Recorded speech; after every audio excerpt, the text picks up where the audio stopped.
இவ்வளவு விஷயத்துக்கு பயப்படுறீங்களே, ஆக்சுவலா இந்த பயம் உங்களுக்கு எப்ப இருந்து ஆரம்பிச்சது?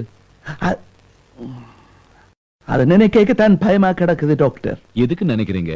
நினைச்சு பார்க்காம சொல்லுங்க. நினைக்காம சொன்னாலும் அழுது போடுவன். அழக்கூடாது, அழாம சிரிச்சுக்கிட்டே சொல்லலாம். சிரிச்சுக்கொண்டோம்.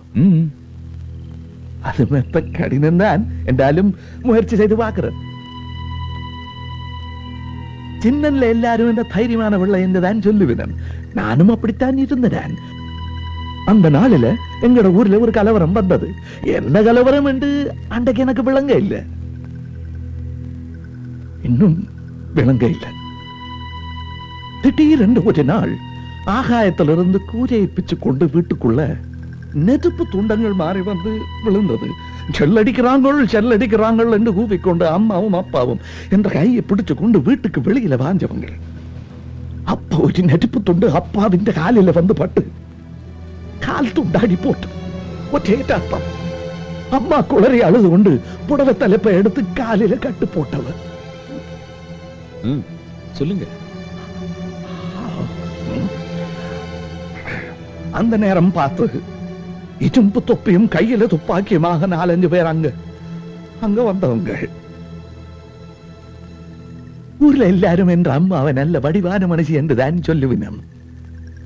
அது உண்மைதான்.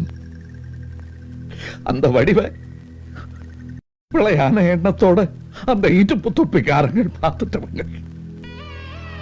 குற்றுவிதா கிடந்த என்ற அப்பாவை வெடி வச்சு கொண்டு போட்டு அம்மாவை கதறு பற்றைக்குள்ள இழுத்து கொண்டு போனவங்க. நான் சின்ன பிடியம் தானே, கையில எடுத்து காலையெல்லாம் எடுத்து அவங்கள மேல எரிஞ்சனான். அதுல ஒருத்தன் முடிய பிடிச்சு தூக்கி எறிஞ்சவன் தலைகல்லில் போதும் போட்டு நினைவிழந்து போனார். கண்ணை திறந்து வாக்க வடிவான என்ற அம்மா அந்த வடிவெல்லாம் போய் தலைவிரி கோலமா பிறப்பு பிடிச்சது போல இருந்தவன். ஒரு மடியில நான், இன்னொரு மடியில இறந்து போன என்ற அப்பா. நான் அழுதனான்.